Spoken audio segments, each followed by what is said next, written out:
days here in Sri Lanka, and I feel a real momentum of change. During my visit, I discussed an array of human rights issues with a wide range of actors, from the country's political and religious leaders to members of civil society and victims of human rights abuses.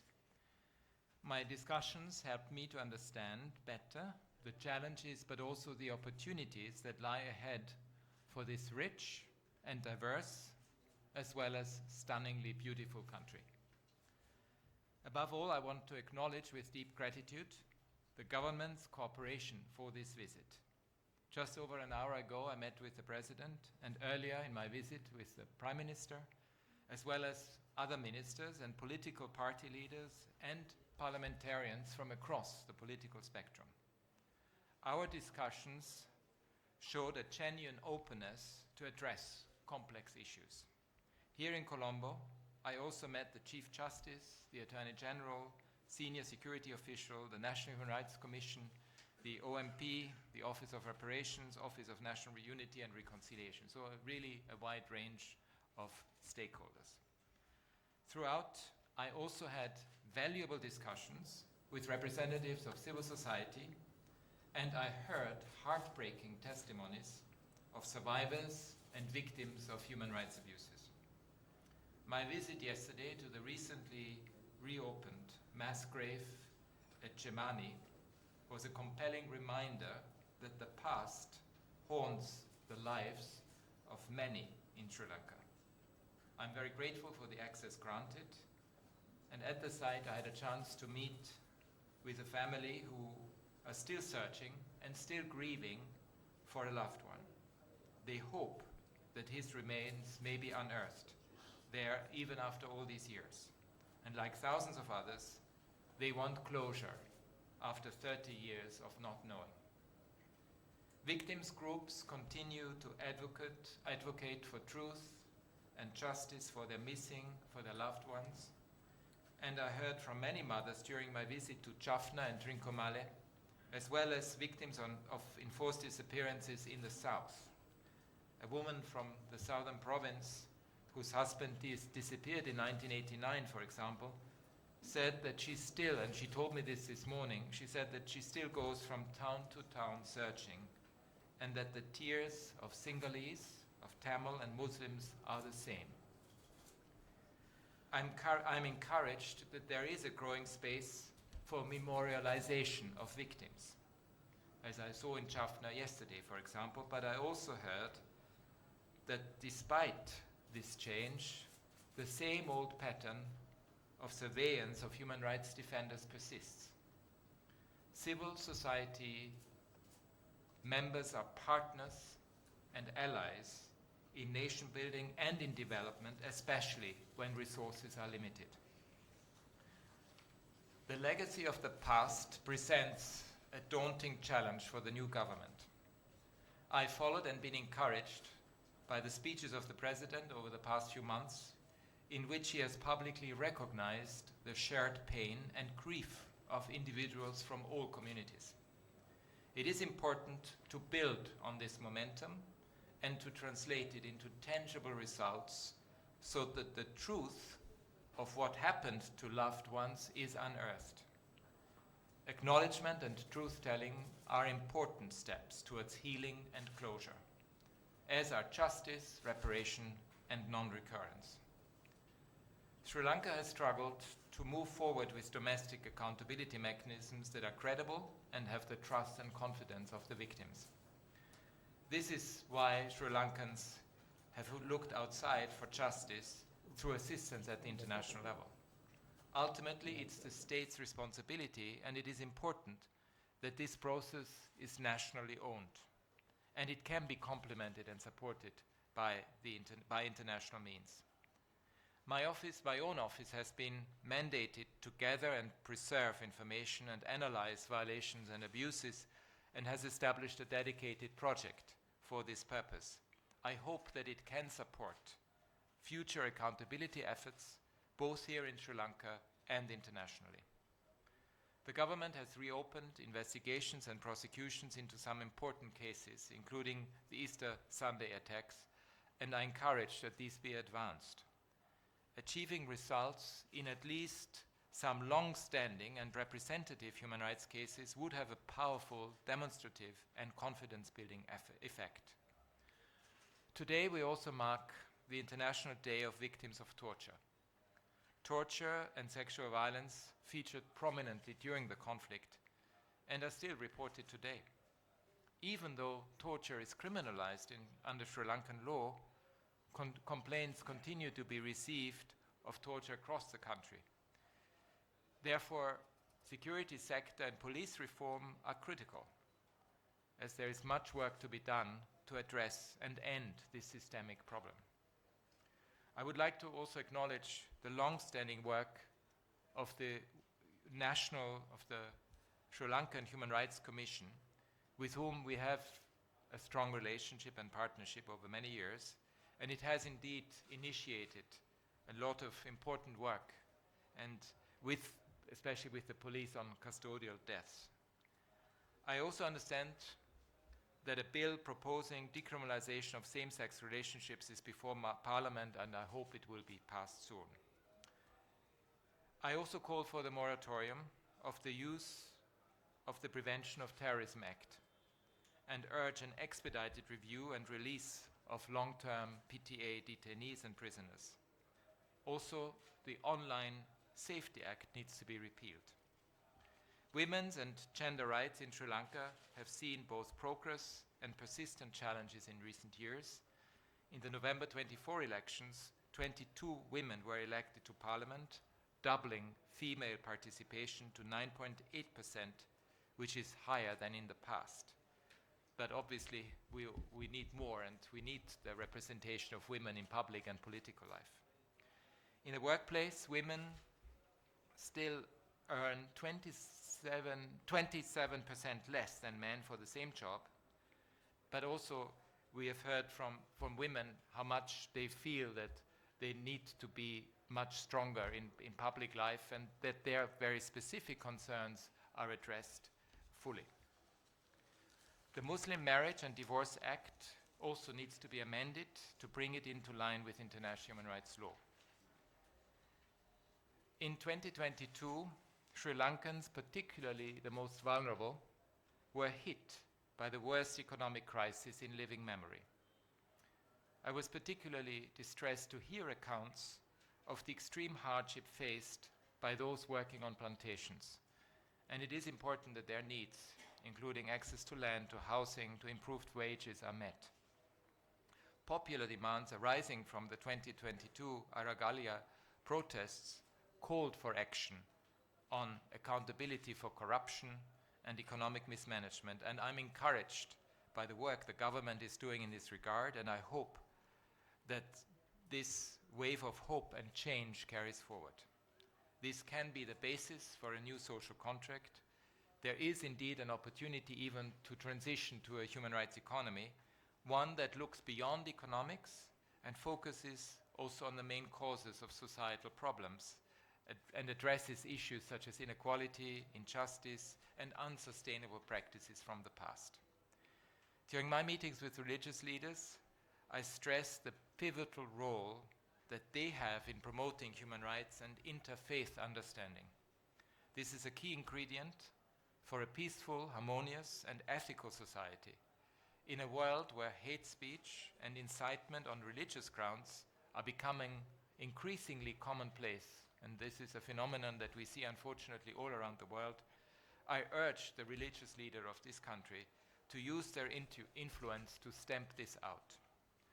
The new government has set a fundamental goal of national unity. Quick wins and confidence-building measures are key to enhancing trust and reconciliation, and my office remains ready to assist and provide assistance in this regard. I leave here with a strong hope that there is a palpable desire, both in the government and in society, to draw a line under the entrenched identity politics of ethnicity, religion, language, culture, caste, and class. In a world where wars, economic uncertainty, and human rights violations are sadly becoming the norm, my wish is that Sri Lanka can become a story of hope, and I look forward to a constructive engagement with the government Indeed, Sri Lanka can become an example of peaceful coexistence, of understanding the other, of tolerance, of recognition of differences, while at the same time embracing diversity and seeing it, diversity, as a richness and a strength of this country's rich tapestry. Thank you. We'll take questions. Just to let you know, we are running on a really tight schedule, as you may have gathered. If you could identify yourselves, who you and who you work for, the organisation. We'll take 3 questions at a time. Okay, first question. Over to you. Yes?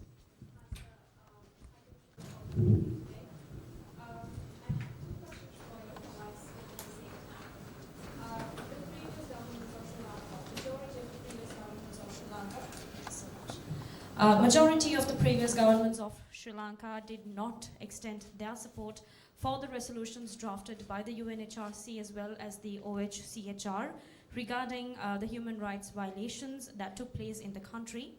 And Sri Lanka has always been rooting for the internal mechanism to cater to these human rights violations. Now, as the Human Rights Commissioner, are you satisfied with this internal mechanism that is currently there to solve these issues? Or do you think the international involvement is necessary in responding to these human rights violations in Sri Lanka? That is my first question. And my second question is, Sri Lanka has been going through many crisis after crisis actually, and the most severe of it was the economic crisis that we faced a few years ago. And citizens of the country were stripped of their basic human rights, I would say, including health facilities, food, and etc. And the UN Human Rights Commission is very involved in these past events of the country. But do you think, is there a way forward through the Human Rights Commission, and do you also what are your suggestions for the way forward as well? Okay, thank you. On this side of the room, sorry, here at the front with the sunglasses. Yes, please, and please do remember to introduce your name and the news organisation you work for. Thank you, Srinivasan. I report for the Hindu newspaper in India. Speaking in Colombo a couple of days ago, you said that the credibility of international law is being undermined, and by shocking human rights violations and by weak and inconsistent advocacy for respect of the law by states, I quote. So we see powerful states today openly backing Israel as it continues killing Palestinians, including people waiting to collect food aid in Gaza. And in this context, how do you think your office can engage with small states like Sri Lanka, which is apparently caught between domestic mechanisms that victims say are lacking in credibility and an international order that is evidently power-based and not rules-based and is unable to defend humanitarian norms? Thank you. Okay, thank you. And further at the back, yes? Thank you. Amal Jayasingh of France Press. Actually, following up on Meera's question, High Commissioner, about 10 days ago, you said that you condemned in very strong language about what's going on in Gaza, and you condemned both Israel and Hamas.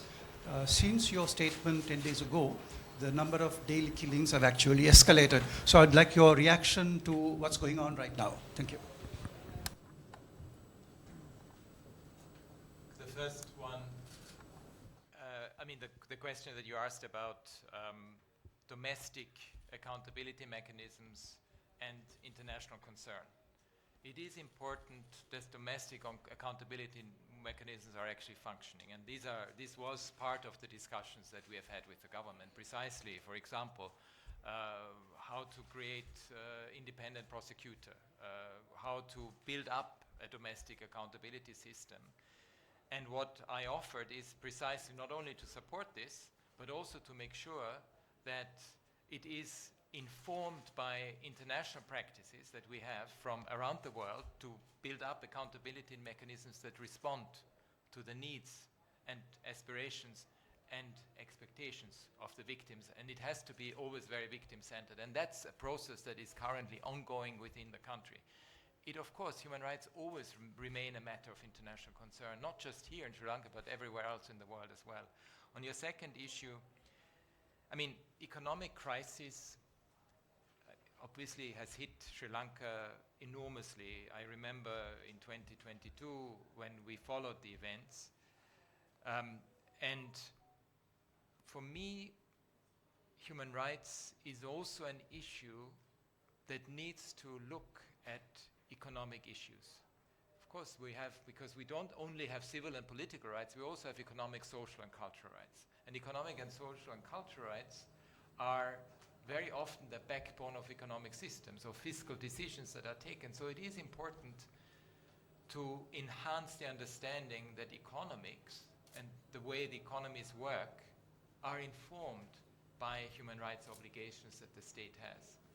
And that's why we launched this concept of a human rights economy, which again also wants to address not only domestic issues, but also, frankly, inequities within the international financial system, because we see that very often austerity measures are not looked at from the perspective of human rights, for example. And we really want to start this discussion that in the future, the international financial architecture is looked at also from the equity issue when it comes to human rights. So, small states, I come from a small state, Austria. When I studied law, it was very important to understand that international law is the biggest trump card that we have as a small state, or as a smaller state. I mean, my own country is 8 million. I know Sri Lanka is about 22 million. It's international law means that there are rules that need to be respected by everyone, including by the powerful ones. And the beauty of the United Nations is that there is no such thing as a small state. And it is precisely because of international law and international regulations that we are able to cooperate with each other. And I fear in today's world, to be very honest, when I look around, that the old habit of might is right comes back.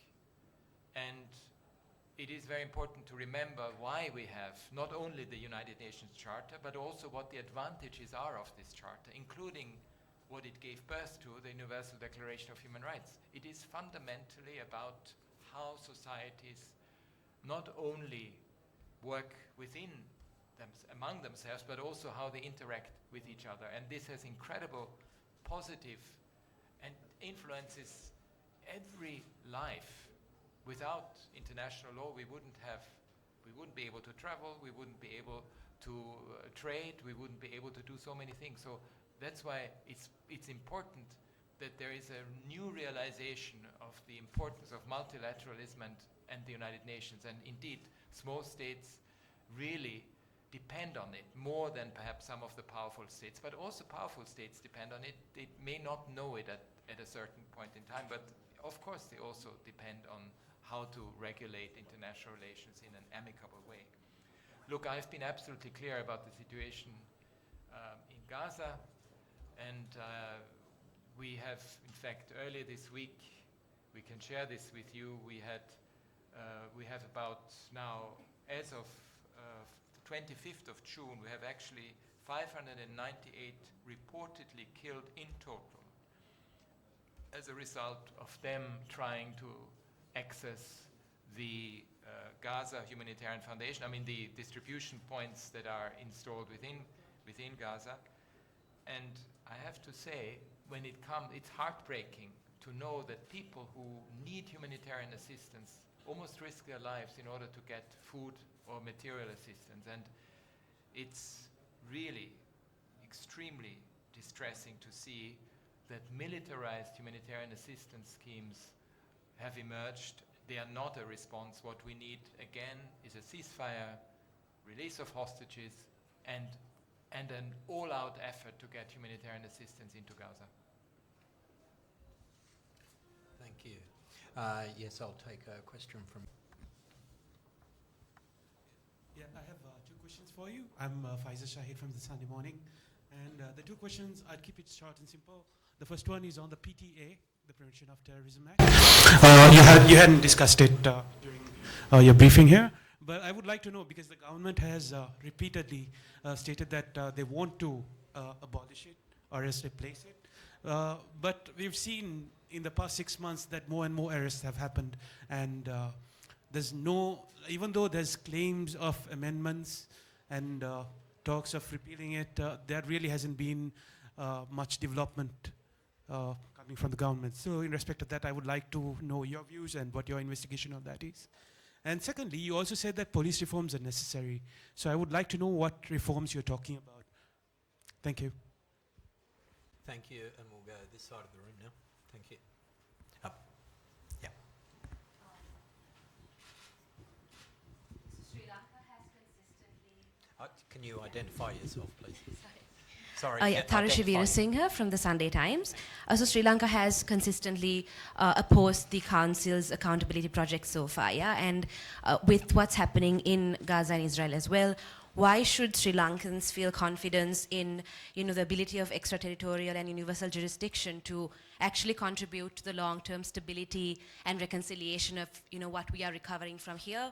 And also with regards to your previous report, High Commissioner, in 2024, when you called for asset freezing and other sanctions in relation to Sri Lanka's human rights violations, are these recommendations you will be making again in this year's report?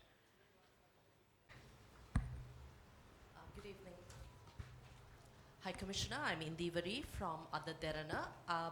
A few follow-up questions, specifically whether steps have been discussed, specific steps to push the government to take in the coming months to turn investigative reports into actual progress, and whether there are specific time-bound benchmarks you've urged the Sri Lankan government during your discussions, and what the face of Sri Lanka's engagements with the UNHRC will be with the new government. These are the three, right? Yep. Look, yes, we obviously discussed the PTA, and it's clear from our perspective that it should be repealed, and we were informed about the steps that are being taken to that effect. But yes, for us the position is very clear on the PTA, and it has been also part of previous reporting from my office. On police reform, no, I mentioned one issue, torture. And, many countries around the world struggle with it.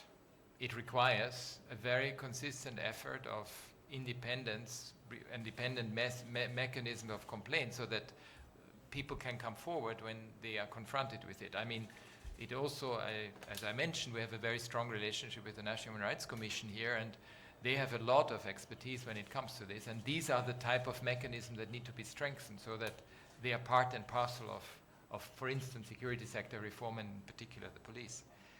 On accountability, I mean, as I mentioned before, the domestic accountability mechanism is absolutely critical, and it needs to be worked through, and through the strengthening of the institutions that exist, but also by making sure that justice is served when indeed all the evidence is provided. We will always need the support from the international community for this, as long as we need to complement it with the efforts of the international community and the support of the international community to build up such a mechanism. I mean, we're still drafting the report, so I cannot tell you yet what type of recommendations there will be contained. Certainly this visit is very important. It has been very important to directly see myself and visit the country and have this very in-depth engagement with everyone in this country. And I mentioned it in my opening remarks, there are a number of emblematic cases. We have followed them for years, and it is important that progress is made. And obviously, this was part of the discussion that we have had with the authorities, and we will obviously follow up on those as well. Thank you very much. Okay. Thank you, everyone. I'm afraid that's all the time we have. We've got to race to the airport. So thank you all for coming. We appreciate you being here, and have a good evening.